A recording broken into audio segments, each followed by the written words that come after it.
আচ্ছা, প্রথমেই clap clap clap flawless promotional video শ্যুটের জন্য তুই এমনভাবে ভিডিওটা করেছিস যেন সত্যি তোর জীবনের মধ্যে দিয়ে ঘটনাটা বলছিস, আর অ্যাস্ট্রোটক সত্যিই তোকে সেইভাবে হেল্প করেছে।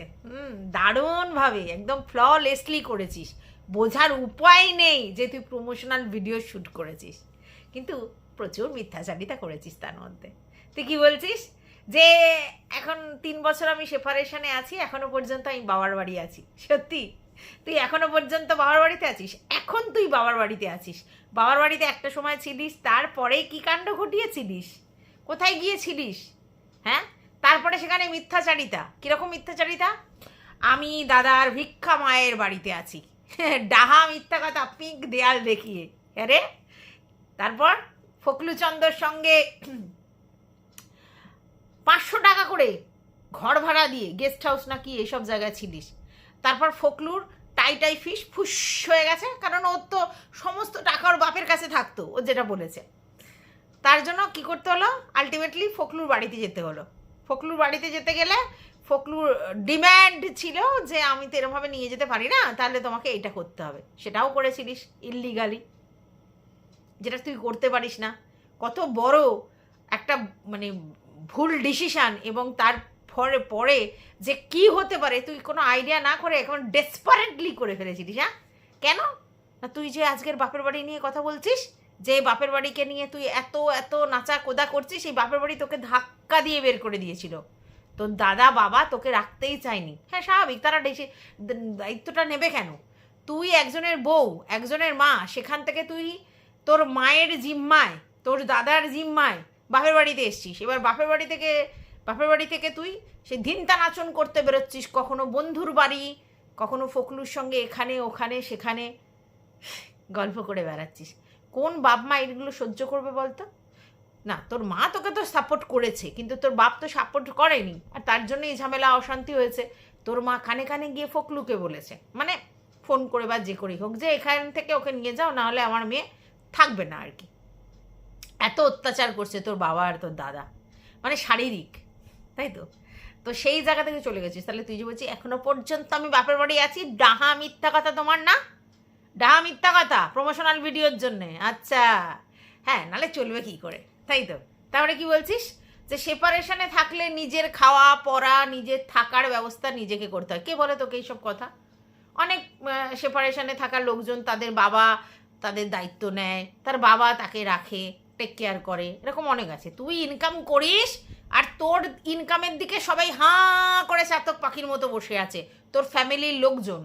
এটা তো বাস্তব, এটাকে স্বীকার কর যে ইনকাম করেই সব সেপারেট যারাই হয় তারাই তাদের ইনকামে তাদের সমস্ত কিছু চালায়, থাকা খাওয়ার ব্যবস্থা করে। কে বলে তোকে সব কথা?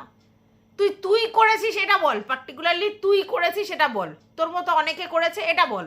সবাই এই কথাটা তুই বলতে পারিস না, সবাই সেটা করে না। তোর ফ্যামিলিতে তুই অবশ্যই খোকার সঙ্গে বিয়ে হয়েছে বলেই এই ব্লগিংটা তুই শিখতে পেরেছিস। অবশ্যই সৌমালি শিখিয়েছে। খোকা মধ্যখানে বিচ কারেন্ট টপকে গেছে। খোকা বলছে এই যে ভালো কথা, ভালো কথা, খোকা নাকি তোমার কি যেন ভাতদাতা। হ্যাঁ, তাহলে অন্নদাতা না, ভাতদাতা। তুমি তাকে প্রতিদিন একবার করে নমস্কার করে তারপরে ভিডিও করবে? এ কি? সৌমালি যেমনি ওকে শিখিয়েছে, সৌমালিকে প্রতি ওর কৃতজ্ঞ থাকা উচিত, এইটা বলার পরই সঙ্গে সঙ্গে সে শুরু করেছে আমি যদি কৃতজ্ঞ থাকি তাহলে আপনারা টিনু সুন্দরীকে বলুন যে টিনু সুন্দরীও তো আমার থেকে হাতে কলমে শিখে গেছে, তাই নিয়ে করে খাচ্ছে। ভাব তাহলে। হ্যাঁ, অবশ্যই সৌমালি করিয়ে দিয়েছে বলে, আর তুই খোকাকে বিয়ে করেছিস বলে, সৌমালির ভাইয়ের বউ হয়েছিস বলে, তাই জন্যই তুই এই জায়গাটা পেয়েছিস। তার মানে কি তুই ভিডিও করতে পারতিস না? হ্যাঁ করতিস, কিন্তু এই জায়গাটা পেতিস না। সৌমালির ভাইয়ের বউ বলে এই জায়গাটা পেয়েছিস, এটা তো অস্বীকার করার জায়গা নেই, তাই না? তো যাই হোক, এবার তুই ইনকামটা করতে পারছিলিস, তো তখন তো প্রথমে তুই ভিডিও শুরু করিসনি, ফোকলাই তোকে মানে ফোর্স করেছে যে ভাই ভিডিও করো। কেন না? সব খোকা বলে যাচ্ছে একতরফা, তুমি বলবে না? আসলে ওটাই তো ফকলুর চাল ছিল, কারণ ফকলু তো তোকে ওই 1 লাখ টাকার পাখি হিসেবেই জোগাড় করে এনেছিল, বুঝলি না? তো যাই হোক, তারপরে তুই কি করলি, ফকলুর পাতা ফাঁদে পা দিয়ে ভিডিও করা শুরু করলি, আর তারপরে দেখলি সেই লেভেলের 1 মাসে 89,000 টাকা, ভাবা যায় প্রথম ভিডিও করেই। হ্যাঁ, তো স্বাভাবিক, লোক তো হয় এত টাকা, যেখানে 500 টাকা দিয়ে ঘর ভাড়া দিতে পারছে না ফকলু, চাকরি তো ছেড়ে এসছে, ঠিক আছে, বাবার কাছে সমস্ত কিছু, কার দয়া দাক্ষিণে বাজবে, তাহলে তোর ইউটিউব জার্নি ভরসা, তাহলে তুই যে কাজটা জানিস সেটাই তো করবি, ব্যাস শুরু হলো তোকে ইনস্ট্রাকশন দেয়া, তুই সেইভাবে এখন টাট্টুর মতো ঘুরছিস, আরে নতুন পেয়েছিস তো, কি স্বপ্ন দেখেছিস আর কি হনু বলতো।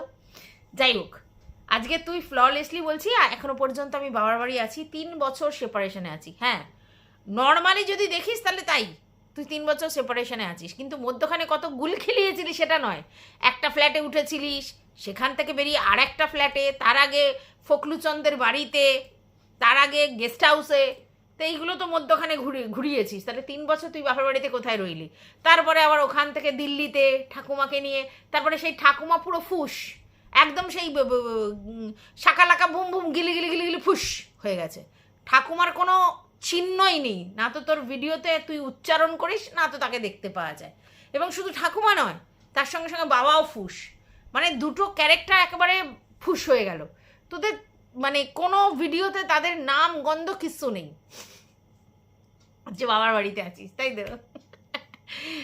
ভালো চলছে তোদের সত্যি। তারপরে তুই কি বললি, লক্ষ লক্ষ টাকা ইনকাম করেছিস, হ্যাঁ এটা তুই সত্যি কথাই বলেছিস, লাখ লাখ টাকা ইনকাম করেছিস, কিন্তু তুই ম্যাচিওর ছিলিস না, এখন হয়ে গেছিস ম্যাচিওর। ও আচ্ছা, তো ম্যাচিওর ছিলিস না বলে সেই লক্ষ লক্ষ টাকা এক হাতে ইনকাম করেছিস, এক হাতে উড়িয়েছিস।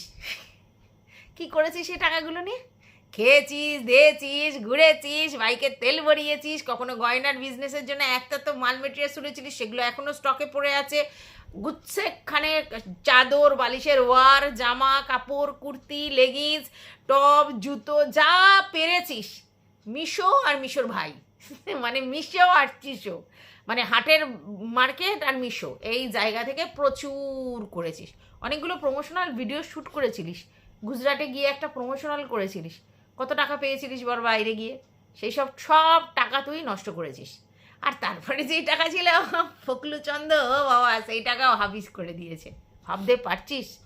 হ্যাঁ, তারপরে কি করলি, ও বাবা ওদিকে আমাদের খোকু বাড়ি করছে, আমাকেও বাড়ি করে দেখাতে হবে, কোথায়, নিজের জমিতে না, কোথায়, বাবার জমিতে, না না তাও না, আরে ফকলু আমার উঠবি তো, মানে উঠবি না তখন হয়ে গেছে, মানে আয়না তো নয়, আমি জাস্ট করেছি, আমি মন থেকে ভেবেছি, তাহলে তার বাড়ি করে দিতে হবে, আর সেও ভাবলো একদম মুরগি স্যাট কাটবো আর খাবো, তাই তো, তাই করেছে, বাড়ি ঘর দৌড় ঝাঁকিয়ে বুকিয়ে নিয়ে ব্যাস সুন্দর সুন্দর পেন ফেন করে, যেই বাড়ি ঘর দৌড়, মানে মাজা ঘষা পর্যন্ত ছিল না, মানে প্লাস্টার করা ছিল না, দাঁত বের করা ঘর ছিল, সেই ঘর প্লাস্টার হয়ে রং হয়ে টাইলস বসে পেন্টিং করে কি না কি করেছে, আর তুই বলদের মতো সেখানে টাকা খরচা করেছিস, ভেবেছিস আমার বাড়ি। হ্যাঁ, তোর জায়গা ছাড়া তোর বাড়ি কি করে হয়, অন্য লোকের জায়গায়, মানে সেই কোকিলের বাসা, মানে কাকের বাসায় ডিম পাড়ার মতো হয়ে গেছে, সেই কাজ করেছিস। কি বলবো, হ্যাঁ ম্যাচিওর ছিলাম না, এখন অনেক ম্যাচিওর হয়ে গেছিস, তাই তো, অনেক বুঝতে শিখে গেছিস। হ্যাঁ, সেই বলে না তোর আক্কেল হলো কবে, ড্যাশ মূল্য জবে, তোর তাই হয়েছে, চারিদিক দিয়ে মোটামুটি পিছনে আঁচলা বাঁশ ফাঁস খেয়ে তারপরে হয়েছে। ও বাই দাও, তুই কী বলছিস, আমার কোর্ট কেসের জন্য প্রচুর টাকা গেছে, প্রচুর টাকা গেছে কোর্ট কেসের জন্য। হ্যাঁ, তো ভুল লোক চয়েস করলে তো হবে, তোকে বহুবার বহু ভিউয়ার্স বলেছে, তারা তোর সঙ্গে যোগাযোগ করতে চেয়েছে, বড় বড় ভালো ভালো জায়গায় চাকরিওয়ালা কিছু ভিউয়ার্স আছে, তারা তোকে হেল্প করতে চেয়েছে সবভাবে, কিন্তু না, তুই তো বেশি বুঝিস, তুই তখন একটা দাদা পেয়েছিলিস, আর সেই দাদা তো তোর লোকাল গার্জেন তথা তোর মানে সমস্ত কিছু সে দেখছে, মানে সে বিহনে তুই অন্ধকার, ইভেন তুই মার্কেটিংয়ে যাচ্ছিস সেখানেও দাদা যাচ্ছে, তুই সব জায়গায় যাচ্ছিস সে দাদা যাচ্ছে, কত কাণ্ড দেখালি, ঠিক আছে, পয়সা তুই ফালতু নষ্ট করিনি, গাড়ি করে যতবার কলকাতায় গেছিস গাড়ি করে, বাবারে প্রাইভেট কার ভাড়া করে, এদিক নেই ওদিক, মানে আড়ে নেই লম্বে আছে বলে না, তাই প্রচুর টাকা ফালতু ওয়েস্টেজ করেছিস, ধরাকে সরা জ্ঞান করছিলিস, হঠাৎ করে টাকা হাতে পেয়েছিলিস তো নিজেকে বিশাল কিছু হনু মনে করছিলিস, যে আমি দেখারে বাধা গড়েছিলাম, খোকা তো আমাকে কোনো রকমভাবে ফিনান্সিয়ালি কখনো কোনো রকম কিছু দেয়নি। হ্যাঁ হয়তো দেয়নি, কারণ তোর এই ফালতু খরচাটা ও জানতো, তো দেয়নি। তাহলে আর মানে আমার কোনো সকাল্লাদ পূরণ করেনি। এখন আমি দু হাতে রোজগার করছি, তাহলে আমি দু হাতে খরচা করব, ভবিষ্যৎ ভাবিসনি। আজকে তুই অ্যাস্ট্রোডকের অ্যাডে প্রমোশনাল শ্যুটে এই কথাটা বলছিস, কিন্তু এটা বাস্তব সত্য যে তুই ভেবেছিস যে সারা জীবন আমি এইভাবে দু হাতে টাকা রোজগার করব, কিন্তু তা তো নয়। টাকা সবাইকে ভগবান দেয়, দেওয়ার পর না দেখে যে তুই সেটাকে কতটা মানে মিস ইউজ করছিস না সেটাকে ঠিকঠাক ইউজ করছিস, এটা দেখে। তা তুই মিস ইউজ করেছিস, গেছে। লাখ লাখ ভিউজ হতো একটা সময়, এখন গিয়ে 10,000 20,000-এ গিয়ে ঠেকেছে। একটা সময় লাখের উপরে তোর ভিউজ হতো, ভাবতে পারছিস? কত লোকের কিউরিসিটি ছিল তোকে নিয়ে, সবাই জানতে চাইতো। এখন বোরিং সাবজেক্ট, আর ইন্টারেস্ট নেই তাদের যে তুই কী করছিস, কারণ তোর লাইফটা তুই কীভাবে সেট করেছিস সেটার জন্য মানুষের অনেক কিউরিসিটি ছিল যে কীভাবে কী করছিস। কিন্তু এখন বুঝে গেছে যে তুই তাদেরকে শুধু ধাপ্পা দিয়েছিস, মানে ভিউয়ার্সদেরকে শুধু ধাপ্পা দিয়েছিস, আর বড় বড় বিগ বিগ টক দিয়েছিস, আদতে কিছু করিসনি। আজ কলেজে পড়বো, কাল জিমে ভর্তি হবো, পরশু এই করবো, তরশু সেই করবো, কাল গাড়ি কিনবো, পরশু জমি কিনবো, এই করব সেই করব, লবণঙ্কা কিছু করিসনি। তারপরে একটা একটা করে চোট হচ্ছে, তারপরে দেখা গেল একটা বিশাল বড় অ্যামাউন্ট ধাক্কা একজন টুপি মেরে নিয়ে চলে গেল। কতটা মানে তুই যে নিজের সমস্ত কিছু একেবারে দানছত্ব খুলে বসেছিলিস, পাসওয়ার্ড হ্যানা ত্যানা সব দিয়ে দিয়েছিলিস। এটার জন্য ম্যাচুরিটি লাগে না, এটার জন্য কনসাসনেস লাগে, আর নিজেরটা নিজেকে ভাবতে হয়। এটার জন্য মানে এতটা মানে কি বলবো আর কি, বলতে ইচ্ছা করে না আর কি সব ওয়ার্ড, এরকম তো হয় না, তাই না? তুই এতটাই এরকম আর কি কাজকর্ম করেছিস, কিচ্ছু বলার নেই। যাই হোক, তোকে দেখে দেখে একটা কিন্তু ভালো দিয়েছে, প্রমোশনাল ভিডিও শ্যুট দিয়েছে, আর তুই সেটাকে আর দারুণ ফুলটস মেনেছিস, পুরো ফুলটস নিজের জীবনের সঙ্গে। এমনভাবে এসে বললি যে তোমাদের সঙ্গে তো এতদিন আমি হাসি মুখে সমস্ত কিছু শেয়ার করেছি, আমার দুঃখের খবর কোনোদিন বলিনি, আমি দুঃখের খবর চেপে রেখেছি, কিন্তু আজ মনে হলো আমার দুঃখের খবর জানাতে হবে, তার জন্য আমি ছুট্টে পড়ে চলে এলাম দুঃখের খবর জানাতে, তাই তো? ভালোই খেলাটা জমিয়েছিস, ভালো খেলা জমেছিস। যাই হোক, welcome back to my channel. আশা করছি তোমরা সবাই খুব ভালো আছো, আর আমিও খুব ভালো আছি নতুন একটা ভিডিওর সাথে। আমি রুনা লাইফস্টাইল থেকে 4টে ভিডিও করেছি আজকে। তার মানে কি বলো তো, আগের দিন একটা ভিডিও, তার আগের দিনও একটাও ভিডিও নয়, ঠিক আছে, মানে কন্ট্রোভার্সিয়াল একটাও ভিডিও নেই, দুদিনের মানে সব জমে আছে। এইবার আজকের ওই জন্য বললাম বেশি বেশি করে খাও, বেশি বেশি করে খাও, 4টে ভিডিও দিয়ে দিয়েছি। না কন্টেন্ট ছিল বলে, আর আমিও অনেকক্ষণ ইউটিউবে ছিলাম বলে। এটাও তো সম্ভব সবসময় হয় না, বাড়ির অন্য কাজের মধ্যে প্রেশার থাকলে সন্ধেবেলার দিকটায় বা কেউ এসে পড়লে বা কিছু হলে তখন আর করা যায় না। যদি ফ্রি থাকা যায়, কেউ ডিস্টার্ব করার ব্যাপার নেই, তাহলে এখন আমি সারাক্ষণ আমি কিন্তু পড়াশোনা করতে ভালোবাসি, মানে ভিডিও দেখে ভিডিও করতে ভালোবাসি, যদি না কেউ ডিস্টার্ব করে। আর সেই জন্য তিনটে জায়গায় 4টে ভিডিও হয়ে গেছে। ম্যান্ডি স্যান্ডি সেরকম লেভেলের ভিডিও মানে ভরে ভরে কন্ট্রোভার্সি দিচ্ছে। বাই দ্য ওয়ে, আমি যখন মানে ওই ভিডিওটা করে ছেড়েছি, তারপর অনেক কমেন্ট এসেছে যে অলরেডি স্যান্ডি প্রাইভেট করে দিয়েছে ভিডিওটা। এবার কেন করে দিয়েছে সেটার কারণ জানি না, তবে ও ওখানে না অনেক পার্সোনাল জিনিস শেয়ার করেছিল, যেটা মনে হয় ইউটিউবে করাটা ঠিক নয়। এবং সবথেকে বড় কথা, সেটা নিয়ে অনেক কিছু হয়, সাইবার ক্রাইম অনেক কিছু হয়। সেই জন্য মনে হয় ওকে কোনো শুভচিন্তক বলেছে যে এই ধরনের ভিডিও দিও না, ব্যাংক ট্রানজাকশান হ্যানা ত্যানা, ব্যাংক কোথায় আপডেট সেই জন্য মানে ভিডিওটাকে প্রাইভেট করে দিচ্ছে। আর করা উচিত, কারণ এই এত পার্সোনাল জিনিস যদি এরকমভাবে ওপেন ইউটিউবে দিয়ে রাখে, ও কন্ট্রোভার্সি জোনের কিছু কন্ট্রোভার্সি ক্রিয়েটারকে উত্তর দিতে গিয়ে পিছু আবার আছলা ভাস নিয়ে নিত। কারণ এখন যে লেভেলে সাইবার ক্রাইম হচ্ছে না, কোথা থেকে যে কী হয়ে যায় কোনো ইয়ত্তা নেই। যাই হোক, এটা ছাড়ো, এখন আমি এসছি টিনু সুন্দরী এই ভিডিওটা করে আজকে দেওয়ার ছিল, কিন্তু সেটা দিতে পারলাম না। কালকের এই ভিডিওটা সকালবেলাই পোস্ট করে দেবো। তো আমি অবাক হয়ে যাচ্ছি টিনু সুন্দরীকে দেখে, যে কি লেভেলের ভেলকি দিতে পারে মানুষকে। তো এমনভাবে বললো সবাই ভাববে যে সত্যি ওর মানে দুঃখের কথা শেয়ার করতে আসবে। যদিও আমি এটা জানি বা বিশ্বাস করি মনে প্রাণে, দুঃখ কখনো শেয়ার করতে নেই। হাসি খুশি আনন্দ শেয়ার করলে বাড়ে, আর দুঃখ যত নিজের মনের মধ্যে করে রাখবে বা নিজের মধ্যে কন্ট্রোল করে রাখবে তত ভালো। দুঃখ শেয়ার করলে তুমি তোমার উইক পয়েন্ট লোকের হাতে তুলে দিলে, আর সেটা নিয়ে লোকে ক্যারিকেচার করবে, এনক্যাশ করবে, সেটা কখনো ভালো জিনিস নয়। তাই দুঃখ সবসময় সাপ্রেস করে রাখা উচিত। যাই হোক, ও কি বললো, যে ওর বন্ধু জানালো অ্যাস্ট্রোটকের ব্যাপারে, এবং সেখানে ওর শুধু ডেট অফ বার্থ, ওর জন্মের সময়টা বলাতে ওর সমস্ত পাস্ট সব কিছু বলেছে, এবং সেটা দেখে ও অবাক হয়ে গেছে। আই অ্যাম তো অবাক, ও এমজি, যে সব মিলে গেছে। সেই জন্য সেই জায়গা থেকে ও সবাইকে সাজেস্ট করছে অ্যাস্ট্রোটকের মানে অ্যাপসটার জন্যে। তো যাই হোক, এটা পুরোপুরি প্রমোশনাল ভিডিও শ্যুট ছিল, এবং সেখানে ও ভালো করেই পারফরমেন্স করেছে। না, প্রমোশনাল ভিডিওগুলো কিন্তু খুব সুন্দর করে, এটা সত্যি কথা। অন্য প্রমোশনাল ভিডিও কথাগুলো খুব ফ্লুয়েন্টলি বলে, উচ্চারণ, প্রোনাউন্সিয়েশন এগুলো কিন্তু ওর খুব ভালো হয়। তো প্রমোশনাল ভিডিও কিন্তু ও ভালো করে। আমি জানি না, অনেক করে করে অভ্যস্ত হয়ে গেছে বলে ওই কাজগুলোও ভালো করে। কিন্তু তারপরে আজকের আবার দেখেছো সেই সেম টাইপের বাচলামি করছে, সেই সেম টাইপের চিৎকার চেঁচামেচি করছে। হ্যাঁ, পাড়ায় একটা পুজো হচ্ছে, নিজেদের মধ্যে আনন্দ মশকরা হইহুল্লো করবেই, এটা স্বাভাবিক ব্যাপার। এবং সেখানে নাচবে গাইবে সবার মধ্যখানে, ও নাচলো এ করলো, তো সেটা ভালোই লাগছে, সেটা তো করবে। একটা বাচ্চা মেয়ে এসে আনন্দ করবে না? ও আনন্দ করবে না কেন? ওর বয়সটা কতটা হয়েছে?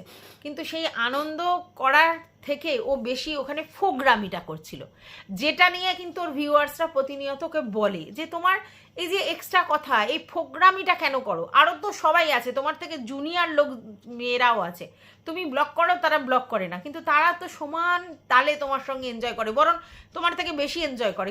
তারা মুখে তো এত শাউট করে না। তুমি শুধু বলছো আমি চিৎকার করি কেন, মাইক বাজে বলে? একদমই নয়। আজ কোথায় কি হচ্ছিল সেখানেও চিৎকার করা, এই করা, মানে ছ্যাবলামি টু দি পাওয়ার ইনফিনিটিভ। এটা নেচারের মধ্যে ঢুকে গেছে, এটাকে চেঞ্জ করা যায় না, এটাকে চেঞ্জ করা যায় না, কিন্তু এইটাকে এক্সকিউজ করা যায়। সেই এক্সকিউজ দেয় বলেই কথাগুলো বলতে হয়, যে এক্সকিউজ কেন দিচ্ছিস তুই? হ্যাঁ, বল যে হ্যাঁ আমি এই রকম নেচারের, আমি এই ফোগ্রামি করি, আমার এটাই স্বভাব, আমার ঢুকে গেছে একেবারে, মানে রন্ধে রন্ধে, আমি নিজেকে চেঞ্জ করতে পারবো না, এটা আমার পরিবর্তন হবে না। আমার নিজস্ব পার্সোনালিটিটা এর জন্য যে ডাউন হয় সেটা আমি বুঝি না। আমি একটা ব্লগার, আমি হাসবো, আমি খেলবো, আমি আনন্দ করব, আমি মজা করব, এটা খুব স্বাভাবিক ব্যাপার। আর সেটা তো তুই করবি, কেন করবি না? তোর বাড়ির সামনে পুজো হচ্ছে, তুই আনন্দ করবি না? কিন্তু সে আনন্দ করতে গিয়ে যে লুজ টকগুলো, ফাউল কথাগুলো বলিস, এগুলোর কোনো প্রয়োজন হয় না, কিন্তু তুই বলিস, এবং তারপরে সেটার জন্য আবার তুই এক্সকিউজ দিতে আসিস। এইখানে সমস্যা। যাই হোক, এমনি ব্লগটা ভালো হয়েছে, খারাপ কিছু হয়নি।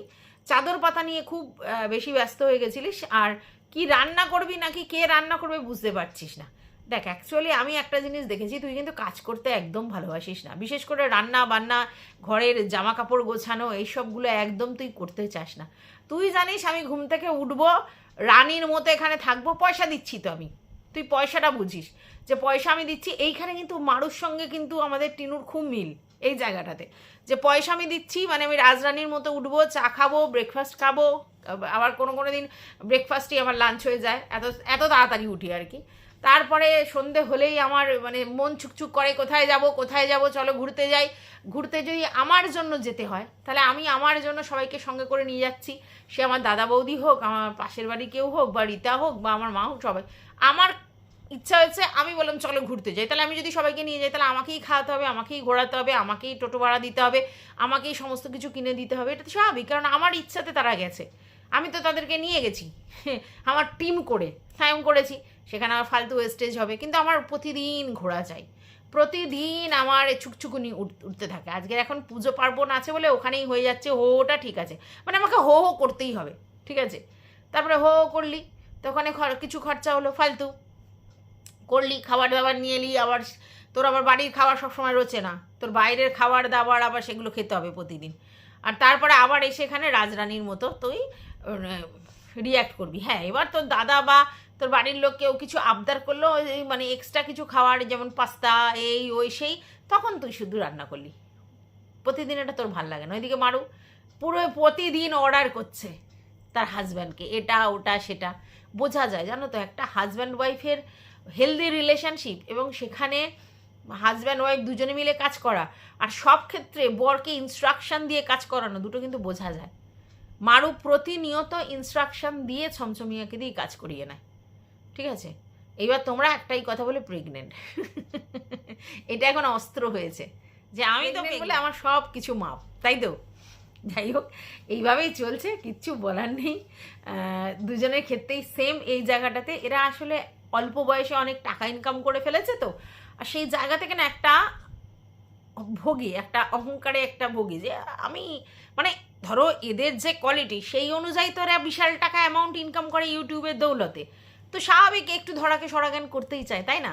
বয়সটা কম, ম্যাচুরিটি কম, বোঝে কম, কন্ট্রোল কম, তো একটা দাম্ভিকতা চলে আসে এদের মধ্যে, সেটাই এসেছে।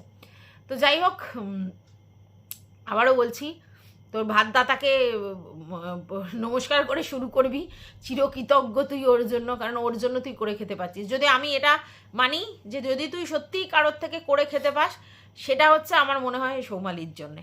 কারণ সৌমালি যদি আজকে তোদেরকে ব্লগিং ব্যাপারটা না শেখাতো, তাহলে তোরা সেই জায়গা থেকে শিখতে পারতিস না। তারপরে যখন সে বন্ধ করে দিল, এদিকে তোরা অলরেডি চ্যানেল খুলে নিজেদের ভালোটা বুঝতে শিখে গেছিস। কারণ কে আর কারোর অধীনে কাজ করে? যখন কেউ স্কোপ পেয়ে যায়, তখন যখন দেখে যে লক্ষ লক্ষ টাকা অন্য লোক ইনকাম করছে, আমরা একটা মাইনে করা মানে তো কর্মচারীর মতো ট্রিট হচ্ছি, তাহলে কেন আমরাও সমকক্ষ হতে পারি? আর এটা তো বাস্তব। সেই সময় টিনা কিন্তু খুব হাউমাউ করেছিল। এবার আমি এটা বলতে পারবো না যে শুধু আমাদের খোকা বলেছিল বলে টিনা হাউমাউ করেছিল, টিনাও কিন্তু তখন সৌমালিকে জেলাস করতো, এটা বাস্তব, এটা অস্বীকার করার জায়গা নেই। প্রচুর জেলাসি ছিল ওর সৌমালির প্রতি, যে ও ওই জায়গায় পৌঁছেছে, আমরাও পৌঁছবো, আমাদেরকে কেন আটকাচ্ছে? বুঝতে পেরেছো? এই নয় যে সব টিনাকে শিখিয়ে দিয়েছিল খোকা, পিছন দিকে খোকা খেলছিল আর ও গিয়ে হাউমাউ করছিল। ওরও তখন ঝগড়াটি মেন্টালিটি ছিল, হাউমাউ করে এসে বলেছিল। দুজনই তখন দেবাদেবী সমান ছিল, তখন ওদের শুধু একটাই বক্তব্য, সৌমালিকে ডিচ করতে হবে, আর সৌমালির জায়গাটাকে নষ্ট করে আমাদের চ্যানেলটাকে গ্রো করতে হবে, বলতে হবে যে আমাদের এই করেছে ওই করেছে। সেই লেভেলের ঝগড়া শুরু করেছিল দুজনে। মানে টিনা তো তারস্বরে, খোকা বারণ করাতেও শুনছিল না, বেশি বেশি কথা বলছিল, কারণ খুব তখন ওর হিংসা জন্মেছিল মনের মধ্যে। বুঝতে পেরেছো? যে আমরা খাচ্ছি, আমরা সব করছি, আর মুনাফা অন্য লোক নিয়ে যাবে, আমরা নিজেরাই কাজ করব। এগুলো দেখবে যে যে সেন্টার থেকে কাজে যায় না যে সকল মেয়েরা, তারা এরকম করে। বেশ কিছুদিন, অনেক দিন কাজ করার পরে যখন দেখে যে ডাইরেক্ট যে যাদের বাড়িতে গেছে তাদের বাড়িতেই বছরের পর বছর আছে, তখন ডিচ করতে শুরু করে। কি যে তোমাদের কেন 50 টাকা করে দেবো মাথা পিছু? আমরা কাজ করছি, আমরা খাচ্ছি, আমরাই পেশেন্টের বাড়ির লোকজনের সঙ্গে সমস্ত ডাইরেক্ট করছি, তোমাদেরকে কেন দেবো? তখন তারা ডাইরেক্ট করে। কিছুদিন পর তারা অকাতে ফিরে আসে। ধরো সেই পেশেন্টটা আর থাকলো না বা চলে গেল বা কিছু হলো, তখন তো চাকরিটা চলে যাবে, ঠিক আছে? তখন আবার ছুটে ছুটে ওই সেন্টারে যাবে। তো এইগুলো হচ্ছে এদেরও এরকমই ব্যাপার, বুঝতে পেরেছো? তো যাই হোক, সেখান থেকে হয়েছে। এবারে খোকা বারবার বলছে যে আমি শিখিয়েছি, হাতে ধরে শিখিয়েছি। হ্যাঁ, সেটা তো সেটা আমি অস্বীকার করার জায়গা নেই যে খোকা এডিটিং ফেডিটিং বা হ্যানা ত্যানা এইসব যেগুলো করেছে, বা ফটোগ্রাফি যেগুলো করেছে, কিভাবে কি করতে হবে সেগুলো যে করেছে। টিনার মধ্যে ক্রিয়েটিভিটি ছিল, সে বলতে পারতো, করতে পারতো, নাচতে পারতো, ভালো সুন্দর করে ক্যামেরা ধরে ক্যামেরা করতে পারতো, এসব সব করতে পারতো। কিন্তু সমস্ত কিছু এডিটিং বা বিয়ন্ড ক্যামেরা যে কাজগুলো, এগুলো তো খোকাই করতো, তো হাতে ধরে তো সেগুলো শিখিয়েছে। তবে তুমি ভালো ছাত্রী তৈরি করতে পারো নি, টিনা এখনও ভালো এডিট করতে পারে না, শুধু জুড়ে ছেড়ে দেয়। বুঝতে পেরেছো? তো যাই হোক, এই ভিডিওটা এই পর্যন্তই রাখছি। তোমাদের যদি কিছু বক্তব্য থাকে এই ব্যাপারটায় স্পেশালি, তাহলে অবশ্যই জানিও।